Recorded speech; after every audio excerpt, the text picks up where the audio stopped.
Hello everyone, start करते हैं आज के वीडियो को। और आज के वीडियो में हम बात करने वाले हैं पश्चिम बंगाल के बारे में। और पश्चिम बंगाल के बारे में बात होती रहेगी जब तक कि पश्चिम बंगाल का रिजल्ट नहीं आ जाता, क्योंकि पश्चिम बंगाल एक ऐसा राज्य बना हुआ है वर्तमान समय में कि आपको मालूम होगा आसाम में भी चुनाव हुए, केरल में भी चुनाव हुए, तमिलनाडु में भी चुनाव हुए, लेकिन पश्चिम बंगाल में जो चुनाव हुए उनकी बात हर कोई कर रहा है।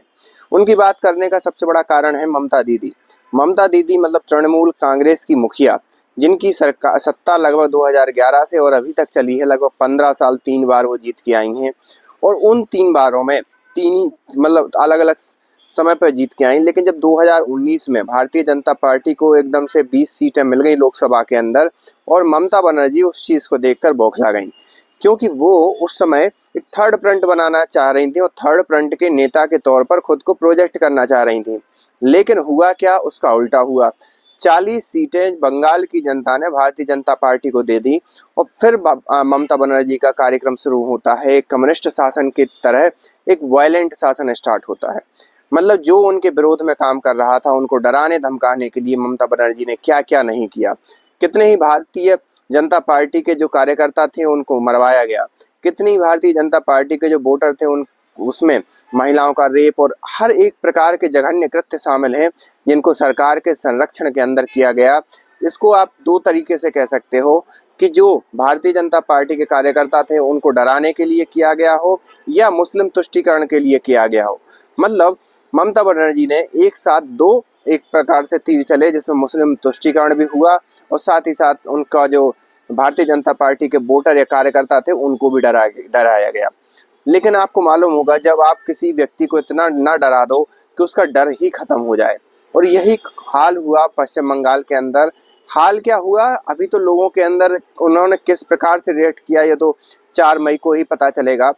लेकिन लोगों के जब आप वक्तव्य देखोगे, जब चुनाव करते हुए जा रहे थे तो लोगों ने यहाँ तक कहा कि अब डरने से क्या होगा, डर के रहने से क्या होगा, ज़्यादा से ज़्यादा करेंगे क्या, मार देंगे। और ये इस प्रकार का जब जनता ऐसा स्टेटमेंट कह देती है और जनता ये कहती है कि हम तो कब से बस इसी दिन का वेट कर रहे थे और हमें डरने का या मरने का कोई भय नहीं है, तो आप समझ लो कि वहाँ पर परिवर्तन होना तय है। एक मतलब अनुमान आप लगाइए, फिर आगे क्या होता क्या नहीं होता वो अलग बात है।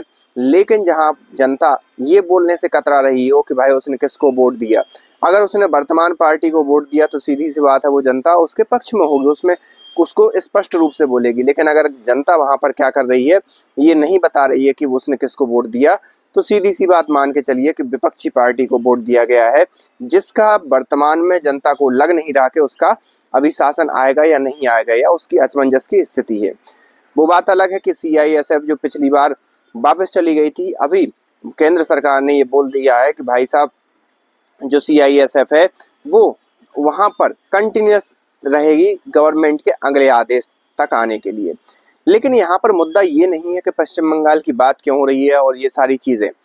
यहाँ पर मुद्दा ये है कि सारे एग्जिट पोलों में अगर देखा जाए तो टुडे चाणक्य का जो एग्जिट पोल है उसमें भारतीय जनता पार्टी को लगभग 192 सीटें दिखा दी गई हैं। और 192 सीट होने का मतलब ये है कि सिर्फ मुस्लिम बाहुल्य क्षेत्रों में जो 75 से 80 या 70-75 सीटें हैं उनको छोड़कर भारतीय जनता पार्टी सारी सीटें जीत रही है। और ये अगर देखा जाए तो थियोरेटिकली और एक लॉजिकली तो इम्पॉसिबल लगता है, लेकिन हो सकता है अगर वहाँ की जनता ने ऐसा मान लिया हो कि भारतीय जनता पार्टी को ही जिताना है, पूरे हिंदुओं ने वहां पर मान लिया हो, तो हो भी सकता है। इसको दरकिनार भी नहीं कर सकते।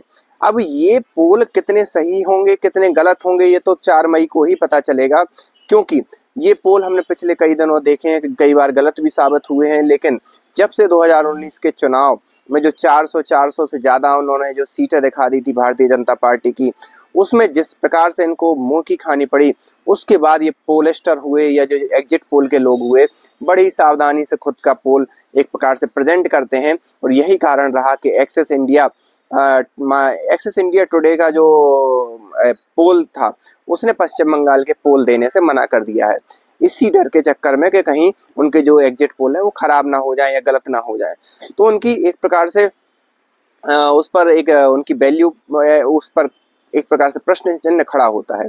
ये सारी चीजें एक अलग हैं, आपने मीडिया में देखा होगा, हर चीज देखी होगी लेकिन यहाँ पर भारतीय जनता पार्टी जीत रही है या नहीं जीत रही वो अलग बात है, लेकिन ममता बनर्जी का एक प्रकार से जो बौखलाहट है या झल्लाहट है वो हमें देखने को तो मिल ही रही है। अभी आपने देखा होगा कि एक केंद्र था, बूथ था, जो कि भवानीपुर सीट थी ममता बनर्जी की, वहां पर जाके उन्होंने हंगामा किया कि भाई साहब यहाँ पे चीजें बदली जा रही हैं, मशीनें बदली जा रही हैं, ईवीएम बदले जा रहे हैं, ये सारी चीजों के आरोप लगाए। लेकिन वो आरोप ठोस नहीं थे क्योंकि वहां पर इतनी ज्यादा विजिबिलिटी उन्होंने गवर्नमेंट ने बना रखी थी। हाँ, ये बात अलग है कि गवर्नमेंट ने 3 लेयर की सिक्योरिटी बना रखी थी, लेकिन वहां रूम के अंदर क्या हो रहा है उसको एक बहुत बड़ी स्क्रीन पर भी गवर्नमेंट ने शो किया कि अंदर जो कुछ भी हो रहा है बाहर से कोई भी आदमी देख सकता है।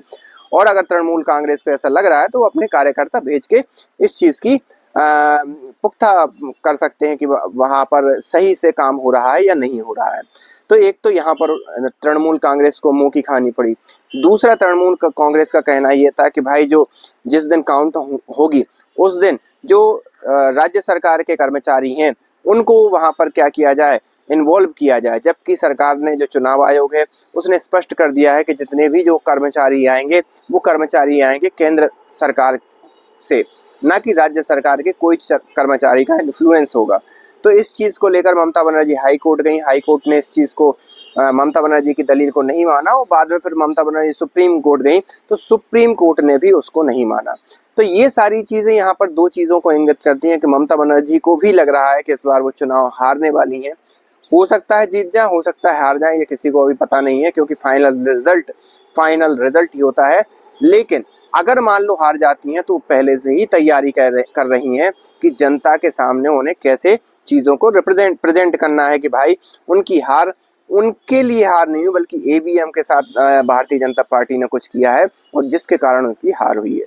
तो ये तो एक अलग बात है। लेकिन हम बंगाल की राजनीति की बात करें तो पहले से ही रक्त रंजित रही थी और अभी आगे आने वाले 2-3 साल तो रक्त रंजित ही रहने वाली है, क्योंकि भारतीय जनता पार्टी जैसे ही सत्ता में आएगी तो जितनी भी जो गुंडे हैं, माफिया हैं, उनका सफाई अभियान शुरू करेगी, जैसा कि उसने उत्तर प्रदेश में किया था। तो आगे आने वाले समय चाहे कोई पार्टी आए, थोड़ी सी बंगाल की राजनीति को रक्त रंजित ही रहना पड़ेगा। आप इस बारे में क्या सोचते हैं, आप हमें कमेंट करके बताइए। और क्या वास्तविकता में तृणमूल कांग्रेस की सरकार बनने वाली है या भारतीय जनता पार्टी की सरकार बनने वाली है और क्यों बनने वाली है, ये भी आप हमें कमेंट करके बता सकते हैं। मिलते हैं नेक्स्ट वीडियो में, तब तक के लिए थैंक यू।